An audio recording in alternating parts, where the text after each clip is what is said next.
Kayla Dene. Light in my voice. Vision in my sight. I don't chase. All right, great things are happening. And today we're going into Genesis chapter 1, verse 11. 1, 1, 1. And if you know, you know. Okay? All right. Now, this one is powerful if you're really paying attention. Not just what it says, but how creation is coded in it. You ready? Let's go line by line. Okay, so the first line says, "Then God said." Now, let's pause right there for a minute. Let's do that. Every time it says, "Then God said," something activates. In this case, it's the earth itself. Creation is voice activated, not touch, not tools, not hustle. Words are the seed of the world. Words, okay? Now, this means that your voice carries the same template. Your life responds to what you declare. You're either commanding your environment or you're echoing someone else's doubt. So when God spoke, he wasn't making something from scratch. He was pulling something already coded into the land. Now, this tells us something deep. Creation is about activating what's already planted, not creating from nothing. That applies to you. Keep that in mind. Now, the next line is, "Let the land sprout with vegetation." Okay. The land had to respond, but not with new raw material, with what was already inside of it. The life you're waiting on isn't already out there. It's already in your soil, okay? In your soul, in your body, in your timeline. Now, the next line is every sort of seed-bearing plant, right? Right.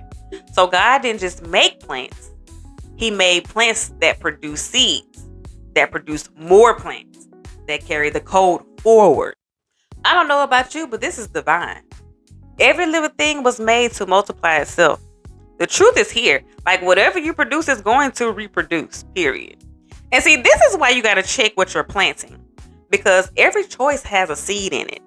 Every thought is a seed. Every word you speak, every action, every habit, every time you show up, you're putting something into the spiritual soil. And it's going to grow after its kind. The next line is, "And the trees that grow seed-bearing fruit." Okay, there's levels here, okay?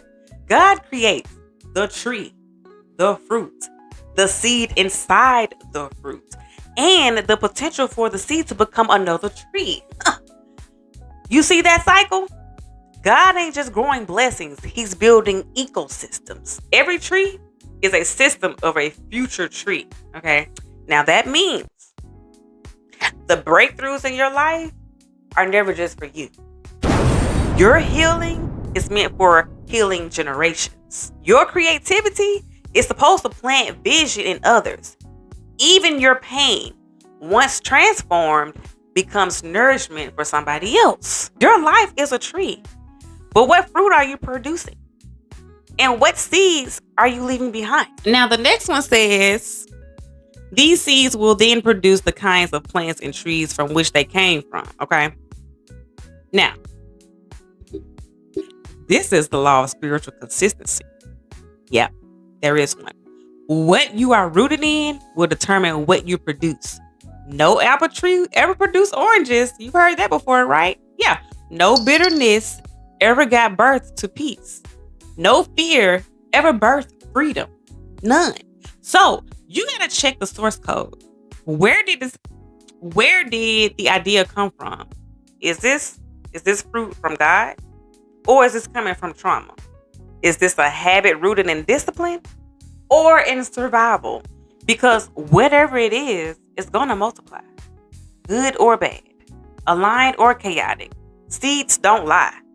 Now here's the hidden spiritual layer. This verse is about vegetation, but it's really about generational power. This is the first time in scripture that we see something give the ability to recreate itself. That's prophetic.